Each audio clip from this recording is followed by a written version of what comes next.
that our version of Getting Funky defaults to us dancing around like Bill Cosby in the opening.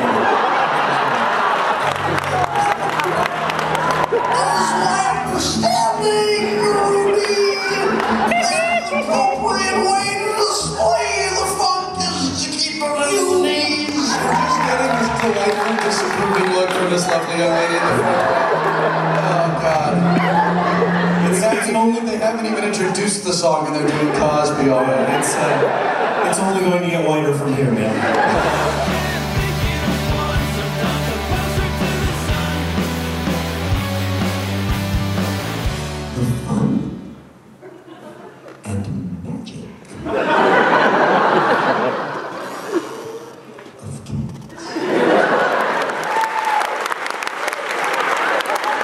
That is like the most Portlandy of gang signs. For cats.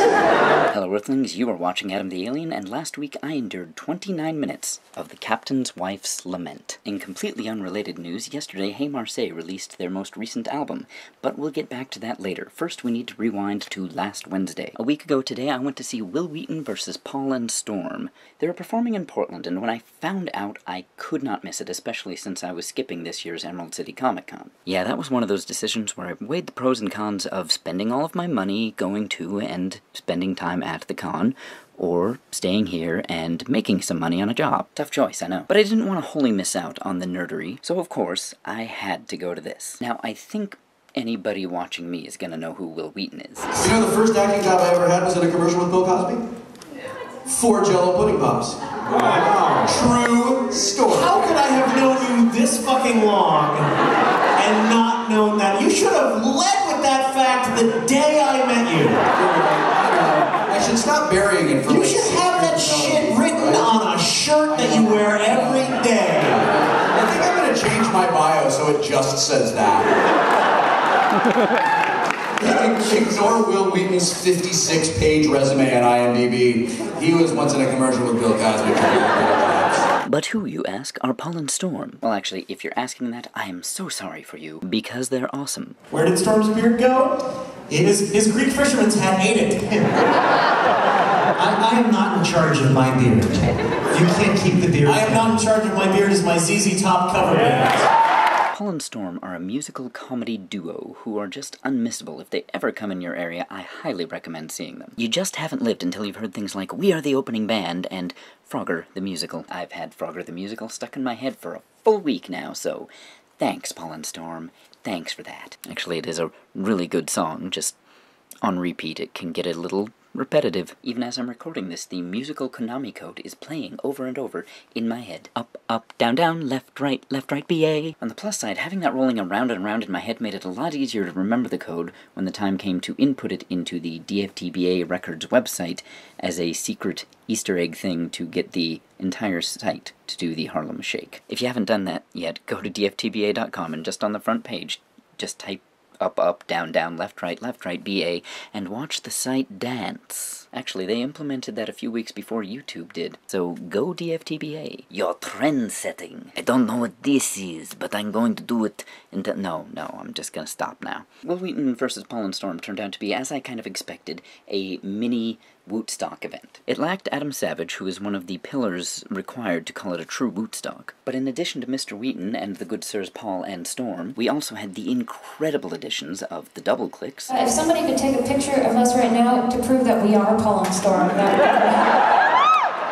Another musical internet comedy duo who I was fortunate enough to see for the first time back in January when they were performing in Portland with Molly Lewis. Side note, Molly drew this. And this. We were also treated to the wonderful music of John Roderick. For those of you not familiar with my work, it is not funny in any way.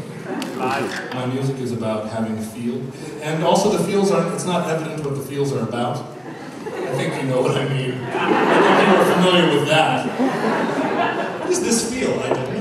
John Roderick is a Seattle-based musician, the lead singer of The Long Winter, which I've never heard of, but I've now heard of John Roderick. I have to say, for a guy whose music is not comical in nature, he fit right in, and was just amazing to watch. You may notice that I haven't really been including music in this, so I just recommend going to the links in the doobly-doo and listening to people's stuffs and buying some albums. So earlier I mentioned The Captain's Wife's Lament. If you're not familiar with Paul and Storm, this is the song they close out all of their shows with. The thing about it is you never know exactly how long it's gonna go, especially when you get other people involved. You see, The Captain's Wife's Lament, which is hilarious in its own right, is designed in performance to be interrupted, sometimes by the audience, but mostly by the banter in between those on stage. And this is, I think, the greatest thing about the whole Woodstock circle, Will Wheaton, Paul and Storm, and all of the rest. The kind of banter they have is the kind that people have when they're just having fun with friends. And I gotta admit,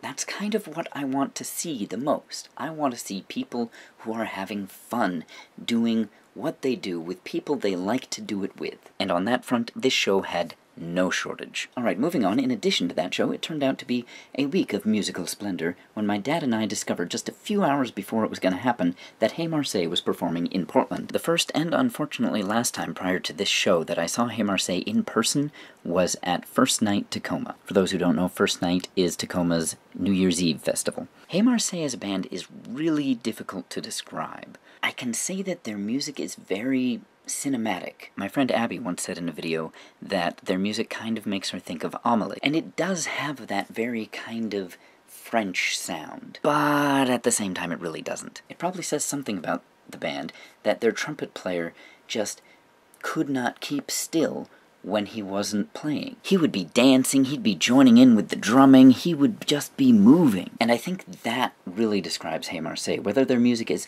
soft and calm and soothing, or loud and exciting and gets you up off your feet. Either way, it is really difficult not to move to the music. It's music that absolutely infects you, gets in your brain, gets in your body, and you just want to be part of it. After the show, I was commenting to one of the other audience members that I think you can tell a band is good when their taste is good. And you can tell their taste is good by the people they get to be their opening acts. If the opening act is good, the band probably has pretty good taste, and in this case, whew.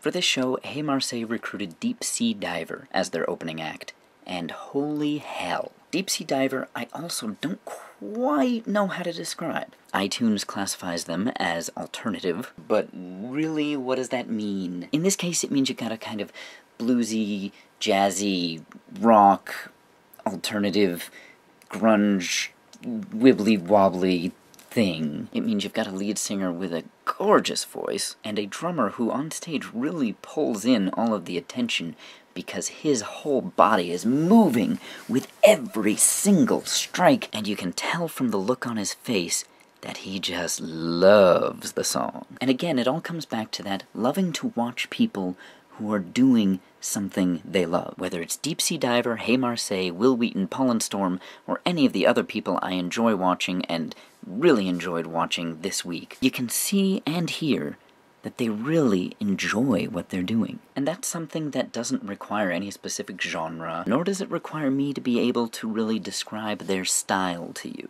It just is what it is, and what it is a really fun experience. That's all for now. I'm Adam the Alien. Check out the links in the doobly-doo, and until next time, fare thee well.